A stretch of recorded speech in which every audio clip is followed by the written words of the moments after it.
Before we can venture into the world of web development, it's important to have a fundamental understanding of how the internet works, meaning what's happening behind the scenes when we type a web address into our web browser or send a file or email to a recipient. This information will be very useful as we explore the concepts covered in this course.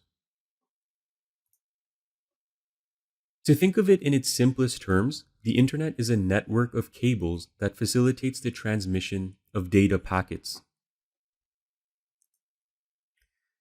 The network is extremely vast and spreads globally across 550,000 miles of hidden cables under the ocean to keep the world connected. This snapshot provides a graphical illustration of how complex the network of cables that power the internet really is.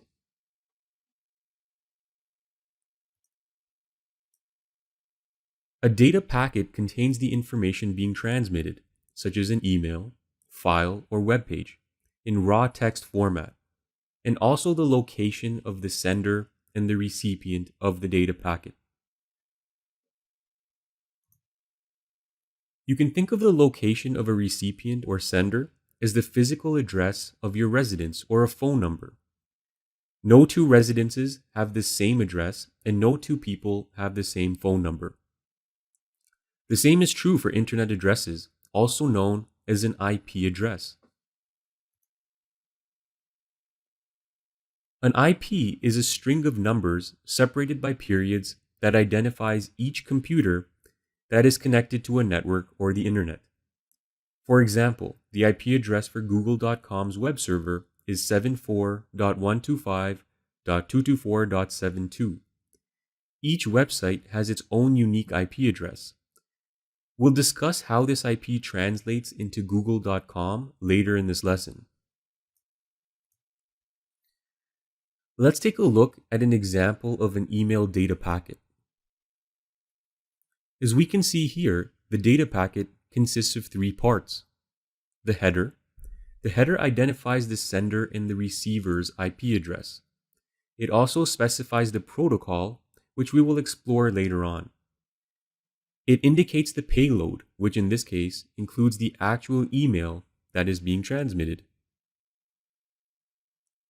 Lastly, it includes a trailer, which indicates that the packet is complete and there is no further data for transmission.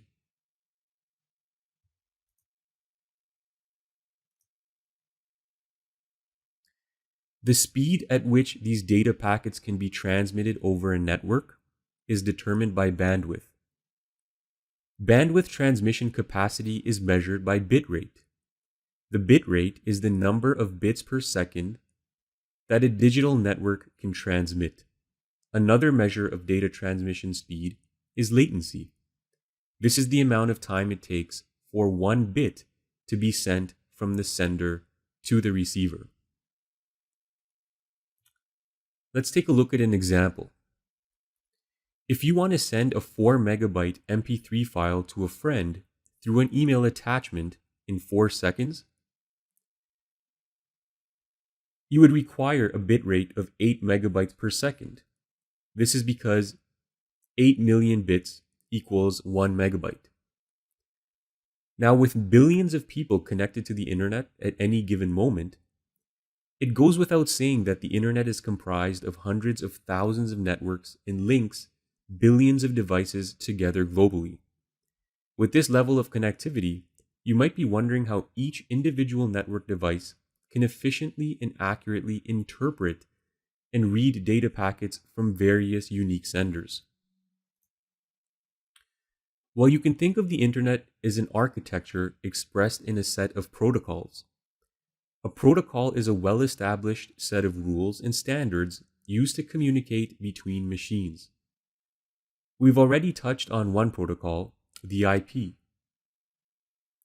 The IP is used to route information to the proper address and make sure that the data packets are sent to the intended recipient. Note that the IP protocol does not facilitate physical connections between computers to transmit data packets. The TCP protocol is intended for that purpose. The TCP protocol makes sure that transmitted data packets are received without any missing information. If it's determined that the data packet is missing data, TCP will request that the sender resends them. Some other protocols that we'll explore in this course include HTTP, HTTPS, SMTP, and FTP.